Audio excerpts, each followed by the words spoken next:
আসসালামু আলাইকুম।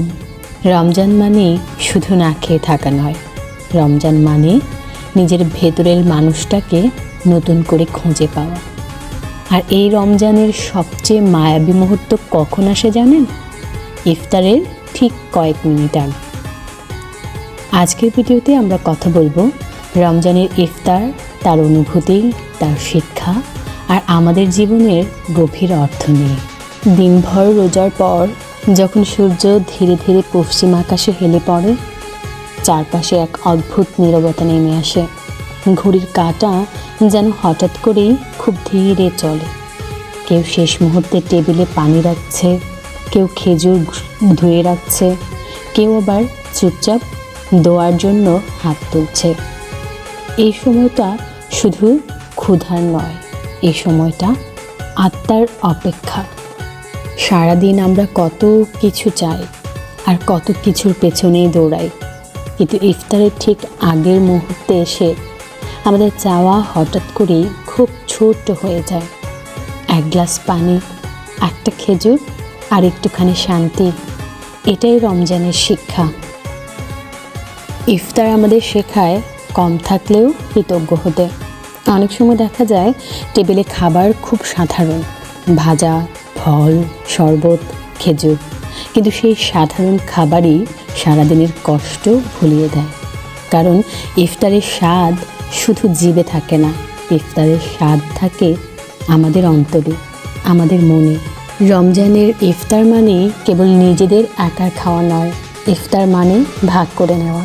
আমরা ছোটোবেলায় দেখতাম মারা রান্না করতো এবং গোটা পাড়া জুড়ে পাশের প্রতিবেশীদের কাছে আমরা ইফতার নিয়ে যেতাম। পাড়া প্রতিবেশী, আত্মীয়, দরিদ্র মানুষ একই সময়ে একই অপেক্ষায় থাকেন কখন আজান দেবে। একই মুহূর্তে পানির গ্লাস হাতে তুলে নেওয়া, এই একসাথে হওয়ার নামই রমজান। আজকের ব্যস্ত জীবনে আমরা অনেক সময় এক টেবিলে বসেও একসাথে থাকি না। মোবাইল স্ক্রিনে চোখ থাকে আমাদের, মাথায় হাজারো চিন্তা, কিন্তু ইফতার আমাদের শেখায় অন্তত এই কয়েক মিনিট সব কিছু থামিয়ে মানুষ হওয়া, নিজেদেরকে সময় দেয়া। ইফতারের ঠিক আগের দোয়ার সময়টুকু, এটাই দিনের সবচেয়ে শক্তিশালী মুহূর্ত। সারাদিনের ক্লান্ত শরীর, খালি পেট আর ভেজা চোখ নিয়ে মানুষ তখন সবচেয়ে কাছাকাছি চলে যায় সৃষ্টিকর্তার। এই সময় অনেকেই নিজের জন্য চায় না, চায় পরিবার, সন্তান, অসুস্থ মানুষ, বিপদে পড়া মানুষদের জন্য। রমজান আমাদের ভেতরের মানবিকতাকে জাগিয়ে তোলে। ইফতার শুধু পেট ভরানোর সময় নয়, ইফতার হলো আত্মশুদ্ধির দরজা। সারাদিন রাগ সামলে রাখা, খারাপ কথা না বলা, কারো যেন কষ্ট না হয় এরকম কোনো কথা না বলা, এই অভ্যাসগুলো যদি রমজান পেরিয়ে গেলেও আমাদের মধ্যে থাকে, তাহলেই আমাদের মানবিকতা বেঁচে থাকবে, তাহলেই রোজা সফল হবে। আমরা অনেক সময় ইফতারের টেবিলে বসে বলি আজ সারাদিন খুব কষ্ট হয়েছে, কিন্তু সত্যি বলতে কি এই কষ্টই আমাদের মনে করিয়ে দেয় পৃথিবীতে এমন মানুষ আছে যাদের কাছে এই কষ্টটা শুধু রমজানের নয়, প্রতিদিনের বাস্তবতা। রমজানের ইফতার আমাদের চোখ খুলে দেয়। গত বছর রমজানে যেহেতু তরমুজের সিজন ছিল, এবার যেহেতু তরমুজটা একটু কম, এখন কিন্তু স্ট্রবেরি সিজন, তো স্ট্রবেরি দিয়ে আজকে আমরা একটা আইটেম করব। তো আমাদের কিছু ফ্রোজেন স্ট্রবেরি ছিল, সেগুলো ফ্রিজ থেকে নামিয়ে তার সাথে একদমই সুগার ইউজ করব না, যার জন্য এখানে হানি ইউজ করা হয়েছে। সো আপনারা চাইলে এরকম সুগার না দিয়ে, সুগারটা স্কিপ করে আপনারা কিন্তু মধু দিয়ে এটা করতে পারেন।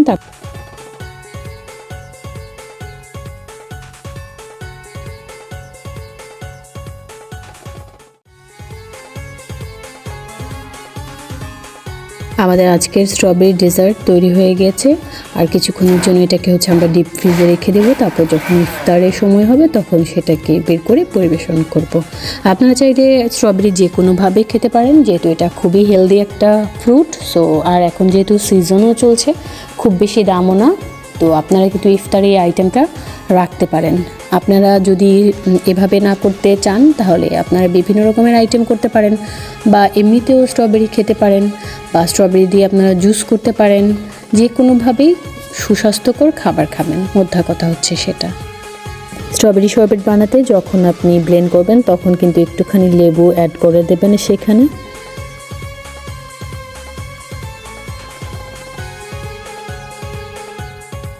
রমজানের ইফতার শুধু একবেলার খাবার নয়, এটা হলো ধৈর্যের পুরস্কার, কৃতজ্ঞতার শিক্ষা, আর মানুষের সাথে মানুষের সম্পর্ক নতুন করে গড়ে তোলার সুবর্ণ সুযোগ কিন্তু এই রমজান মাস।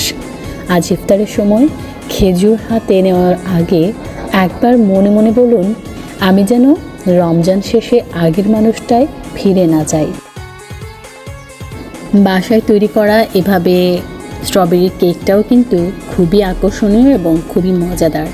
আমার মনে হয় প্রত্যেকটা ঘরে যাদের ছোট্ট সোনামণিরা আছে তারা সবাই অনেক বেশি পছন্দ করবে এই স্ট্রবেরি কেকটা।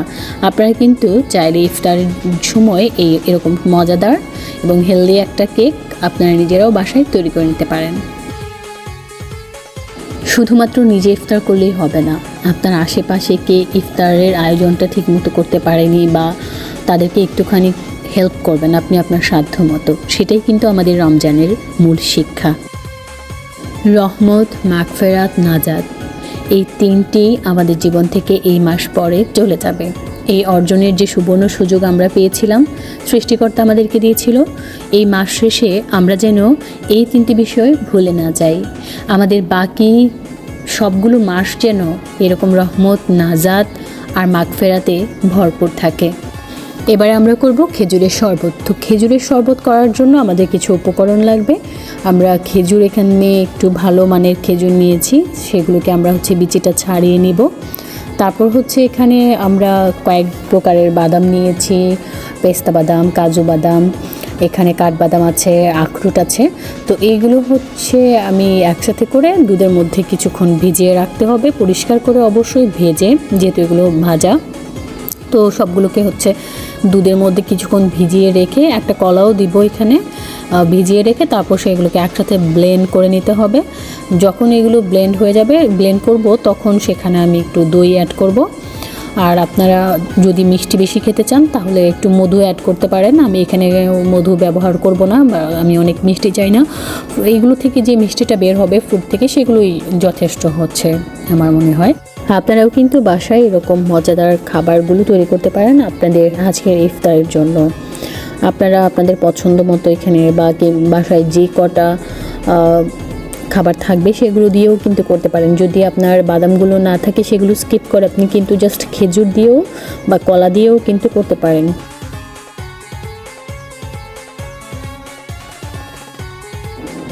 যত যাই হোক, আমরা বাঙালিরা আমাদের ইফতারের আয়োজন অসম্পূর্ণ মনে হয় আমাদের কাছে যদি ভাজা পোড়া না থাকে, অর্থাৎ আমাদের যদি পেঁয়াজু, বেগুনি, বুট ভাজা, এগুলো যদি আলুর চপ এগুলো যদি না থাকে, আমাদের একদম ইফতারটা অসম্পূর্ণই বলে আমাদের নিজেদের কাছে মনে হয় আর কি।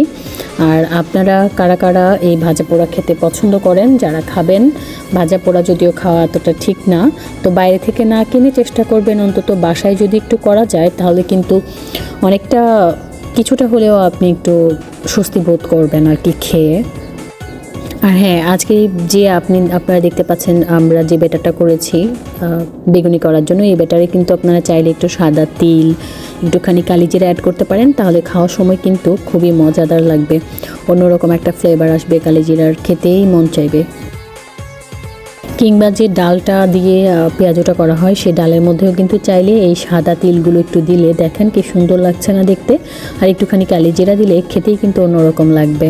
যারা এখনও এইভাবে ট্রাই করেননি অবশ্যই একদিন ট্রাই করে দেখবেন। আজকে ট্রাই করবেন, কেমন হয় অবশ্যই কমেন্টে জানাবেন। আরও একটা মজাদার খাবার, সেটা এই সালাদটা। এটা কিন্তু আপনারা চাইলে অনেকগুলো ফ্রুট এবং কিছু ভেজিটেবলস একসাথে দিয়ে মিক্সড করে একটু মধু অ্যাড করে আপনারা কিন্তু এটা করতে পারেন। এটা খেতেও একটু অন্যরকম লাগবে, সাথে যদি একটু পুদিনা পাতা দেন তাহলে তো আর কথাই নেই।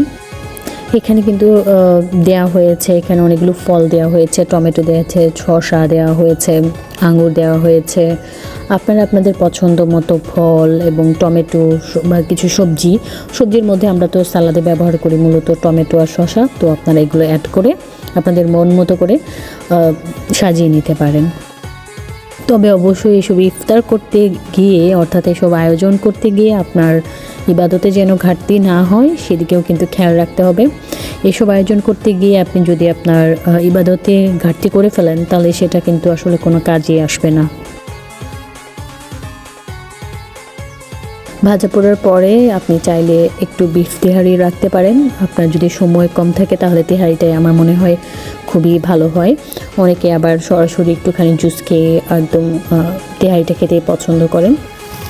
প্রতিদিন ইফতারে আমরা যেরকম আয়োজন করি, নতুন নতুন খাবার কিভাবে করা যায় চিন্তা করি, ঠিক সেইভাবেই আমাদের মনের ভেতর থেকে কলুষিত চিন্তা ভাবনাগুলো দূর হয়ে যাক সেই প্রত্যাশায়। আজকের ভিডিওটি কেমন লাগলো অবশ্যই কমেন্টে জানাবেন। যারা এখনও আমার চ্যানেলটি সাবস্ক্রাইব করেননি দয়া করে সাবস্ক্রাইব করে নেবেন, তাতে করে আমি যখন পরবর্তীতে ভিডিও আপলোড করব আপনি পেয়ে যাবেন সবার আগে।